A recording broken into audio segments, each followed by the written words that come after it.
So I sink back and I'm like, all right, ooh, there's these thoughts and that happening earlier. It was subtle, but it did impact. Like, okay, I was on my way to the therapist last week, but I had woken up and felt a little rush. Yeah. And I had something that I had to submit. Mm-hmm. And then I was low on gas. Mm. I was running late.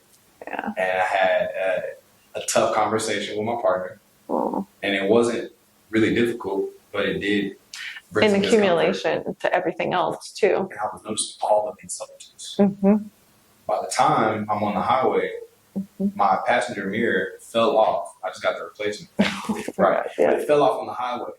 And immediately I felt like, I noticed the desire to like be enraged. Yeah. But I was like, oh, this is fun. Because now I'm noticing how I would have maybe responded to the situation if I wasn't being the observer. I noticed the reaction before I could react. I was like, oh, this is sick. Because I see how everything has led to that one emotion, that one moment where I thought be outraged. To explode. Yeah, right? and I was like, oh, I just know like all of these subjects throughout the day have led to this moment, and it's only like 11 o'clock. Yeah.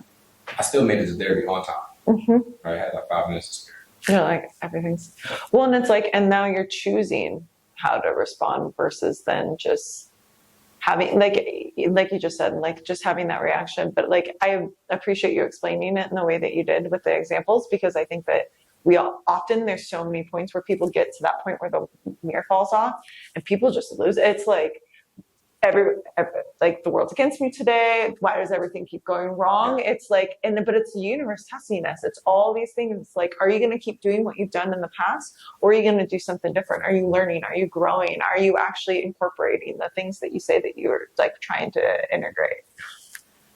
And the whole thing is, I noticed like my breath was short all morning. Whole morning. Now, luckily I didn't yin as soon as I woke up. I did like 30 minutes again. Oh, good. Yeah. So that allowed me to have a foundation to base my awareness of my breath at the start of the day. So I know how I can breathe and how I like to breathe. Yeah.